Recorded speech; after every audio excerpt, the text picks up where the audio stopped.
I was looking around. I keep looking around at this whole thing that we're going through right now. It's unprecedented. I mean, the world is like, the universe is like just attacking us right now, okay? And it's something we've never actually been through before in our life. I mean, in case you don't realize that, right?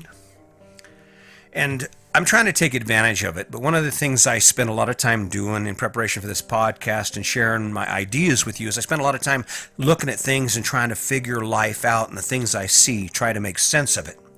Now, the other day, Sandy and I were coming back from seeing our family in Canyon City, Colorado, and we had a chance. We decided, let's take Independence Pass. And if you ever have a chance and you're in Colorado, you should really check it out. It's the most amazing drive in the world, and it drops you down into Aspen. Now, if you're not familiar with Aspen, Colorado is where all the rich people live. Well, I was driving into Aspen, and the road's kind of narrow, and then you start getting into those houses that are tucked back in the trees, the beautiful big houses with the stone finishes and the fancy roofs and all that. And what I noticed was nearly every one of them had a for sale sign in front of it. I'm thinking, well, that's weird. That's weird. I told Sandy, I says, hey, look, all these houses are for sale. Now, I wasn't thinking for a minute that it was because it's like they're giving them away or that it's a cut price deal. So why would these rich people who live in Aspen be selling their property?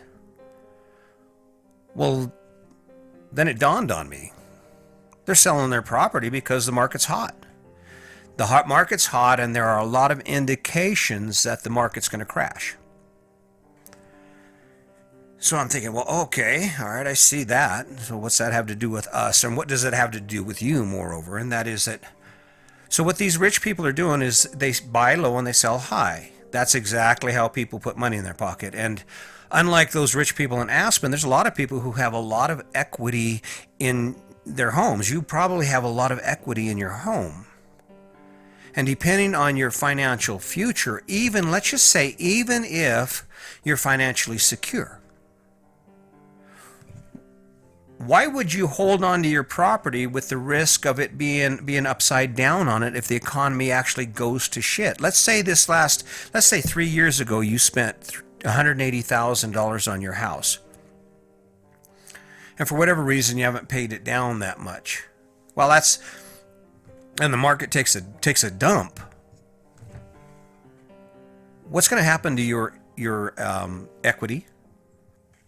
You're going to be upside down. You can't sell that house for more than you bought it for. Now, financially, if you're stable and you've got a good job and you're doing everything you do, well, then that's fine. What you do is just write it out. If you love your home, there's no reason to liquidate it. But for those of you who are sitting with that chance of maybe not earning the money that you were making, or maybe you're not even working at all right now, but you still have that big liability or that big asset that has increased in value since you bought it, why wouldn't you liquidate that? See, what's going to happen to a lot of people is they're going to hold on to that house because we love our house, we love our stuff, and that's how we've been trained. And then the economy's not going to come back like we thought it would or we hoped it would, and we're not going to be working, and pretty soon we're going to have to make a choice between food and between making that house payment. But if you access your equity now, if you were to say, hey, I'm selling it for whatever I can get, I'll sell it, let's get out from under it, we'll rent, we'll buy a fifth wheel, we'll live on a boat, we'll do whatever it takes to survive, but we're going to capture as much of those cash resources as we can out of this, just like the rich people in Aspen. Just like those guys that all have more money than they'll ever spend. In fact, there are some people in Aspen have more money than their entire family will ever spend. And here we are holding on to these things because of the nostalgic value. I don't know. If I had a house and it was worth a bunch, even if I wasn't swimming in debt or my future wasn't at stake, why wouldn't I capitalize on it? Why wouldn't I capitalize on it? Because here's the struggle. We tend to be optimists. I don't know too many people who are like, oh man, we're good. Things are going to go bad for us. It's going to be terrible. Everybody has this idea that it's going to be okay, and it is going to be okay, but amid that transition from where we used to be to where our life ends up, there are going to be a lot of people who get caught with their pants down. If I was in a position to where my employment was not guaranteed, if my income was not assured, I'd be grabbing a job. As soon as they started talking about the stimulus package and what was or what might happen, in fact, weeks before it ever happened, I'd have been working on something. And actually, I probably would have never went on unemployment, because what I'm trying to do is I'm trying to develop, if in that situation, I'm developing me a platform for earning. See, what's funny about this whole podcast is originally it was about capturing the best life possible, based on the idea that you should be playing more. You should be having fun. Take that money and have fun. Quit wasting it on crap, right? But I'm coming to realize I kind of missed my mark on this, because this conversation is actually about living your best life from the perspective of doing what you have to do to survive. I've noticed something. There's been dead silence. I haven't noticed in a while on the news that they're having these weekly unemployment numbers. You know why they're not doing that? Bad for business. makes people stop spending because they realize just how bad shit's going to get. If you're swimming in debt, if you haven't liquidated everything you can and stopped leaking cash and started looking at alternatives to where you could reduce your liabilities to the smallest denominator, possibly even living debt free, you're going to find yourself in a bind, and some of that stuff that you have is going to disappear. Not to be a doomsdayer, not to be the guy that says, oh man, the world's coming to an end. It's going to. Sorry, people. I mean, I'm just putting it out there. I'm just putting it out there because obviously from what I see, there are a lot of people that still haven't figured that out. This is the thing that slays me. So I have worked all my life, and most of my life I've worked 2 jobs, and I know what it takes and what it gives you. And I'm wondering, when I look at the people in Oregon, or in Washington and Oregon and all over the country who are riding, and this is their thing now, this is what they do. Who's paying these people? Who's providing for them while they're engaged in this 24/7 hate the government, tear up all of our stuff, and party? Yeah. Now there's a segment of the population that is going to truly get caught with their pants down. Because if you think about it, at least when you think about your perspective, if you have a skill set and you're motivated, you're going to be able to you're going to have a lot of options in how you continue to sustain yourself. But for people who have limited skill set, and what's worse than that, for those out there, for those of you who don't have the drive,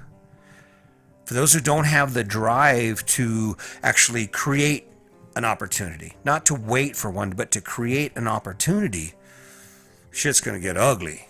I mean, that's plain and simple. I don't know how else to say it. That's kind of sad. I had this idea in my head about this thing going big, based on how happy people are. I don't want to be the doomsdayer, but I'm going to make a prediction here. And the prediction's going to be pretty simple. This isn't even started to be bad yet, because the government money's still coming out. The government's still dumping money to support this economy. But the question we all need to ask ourselves is, where is the money going to come from to pick it back up to where it was? And when there's less money, people spend less money, and the people with no money even have less of that.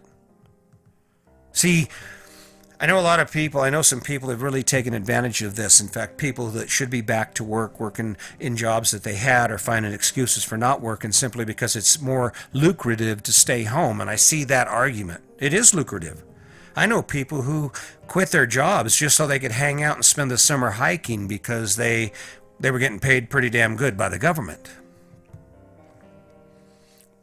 But think about what's going to happen when that all dries up. And instead of they have all this time on their hands to think about all the injustices and to come together and be about something. The only thing they're about is getting something to eat. The only thing they're about is getting some place to sleep that someone else hasn't already taken or doesn't already have. What do you think is going to happen in the next year? Do you think it's going to get better miraculously somehow? This thing, the most catastrophic event the world has ever seen since the destruction of the dinosaurs, probably. Somehow this is going to turn into a magical, mystical, everybody's happy, everybody's doing well event. Come on. I think it's probably time. And I get it. You don't want to hear it. Okay, that's fine. Then sit back on your heels and watch for it. Sit back on your heels and wait. You'll see it's coming. It is coming. The question you need to ask yourself is, are you going to get caught with your pants down? Are you going to caught sitting there on your couch playing video games, smoking weed, or doing what you do because you think, it'll be okay, and the next thing you know, the lights go out because there's no way to pay the bills? And welfare isn't there. Social Security is barely getting by, and the country is so far in debt. And what's really bad about this now, when you think about the impact of this, where do we get most of our products? What do you think? A manufacturing company for jeans or computer components is just going to spring up out of nothing? In fact, there's a chance we have to go out of the country to get the tools and equipment we need to build the shit in the country. Wow. All right. Not much happy-go-lucky here, buddy. I'll tell you what, but that's the truth, and that's what I think maybe we need to take a look at. When you look at all the things you have and what you think might happen, if you have an asset that you can liquidate, if you can get rid of that big-ass truck payment and get you a small truck payment or no truck payment, and you can trim up on that house payment or maybe refinance or maybe just sell that house right now, get it on the market while the market's good. Grab that cash and make it smaller, make that cash work for you by getting into something that's less costly. Man, if something bad happens, if the shit hits the fan, that's that much less money you have to earn in order to sustain your life. I mean, when people laugh to them, you live in a fifth wheel, oh, you live in a trailer house, oh, you can't pay your house payment because you bought it and it's $1,300 a month and you're in debt because of 2 cars and you don't know what the hell you're going to do, ha, ha, ha, ha. I don't know. It's coming. I promise it's coming. And don't blame me. I didn't create this shit, but I'm telling you how to get through it. And it still comes down to living your best life. Living your best life is about taking advantage of the opportunities you have to increase your position, to bring yourself up on that rung. And in this case, it's a rung of survival. It's so you can rally your troops and gather your resources in a way that when shit starts to fall out, when the bottom falls out of it, you're hanging on to something. You got something tied off to that's going to keep you safe, help you survive this, because there's going to be a hard lesson learned. There's going to be a lot of struggle, and there's going to be a lot of people who learn a tough lesson about how you have to work to survive, how you have to work, how you have to innovate and be responsive and evolve with this new world. Are you going to get caught with your pants down? Maybe. Somebody is. Not me. But even if you don't want to listen to it, even if you don't want to hear it, I'm telling you, there's something ugly coming. It hasn't even started yet. And if you haven't rallied your troops and sat down and made a plan and started thinking about, okay, how can I best leverage what I have? You might already be too late. So anyway, enough of that. Hey, listen, living your best life isn't necessarily about having an amazing adventure anymore. I don't know, that's that open-minded insight I get when I think about my life and the story I'm telling. And I've realized, I missed the boat on this one. This went from an adventure based on the amazing world we live in and all the things we want to do to a simple adventure of survival.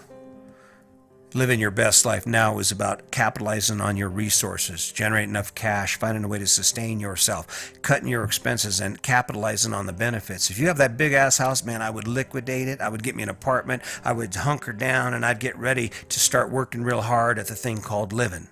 Not adventuring, not Walt Disney World or all into that anymore, going to sporting events. I think for a lot of people in this country, it's getting ready to be really hard. So figure it out.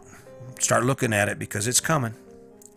Anyways, always, I know this is not something you want to hear. I realize that. You're probably not listening to it. And if you miss out on this, shame on you, because the truth is coming. Watch, you will see this. And if you're ready for it, and if you grab a hold of anything I've said and you start positioning yourself and trimming your expenses, stop leaking that money and start making a plan and getting out there and start hustling, you're going to be fine. Is it going to be tough? Hell yeah, it's going to be tough. But you can get through it. But if you're sitting on your butt watching TV, hoping that it's going to be fine, I guarantee it's not. So get ready for it. Here it's coming. And just as always, remember, just today's your day. Make it a good one.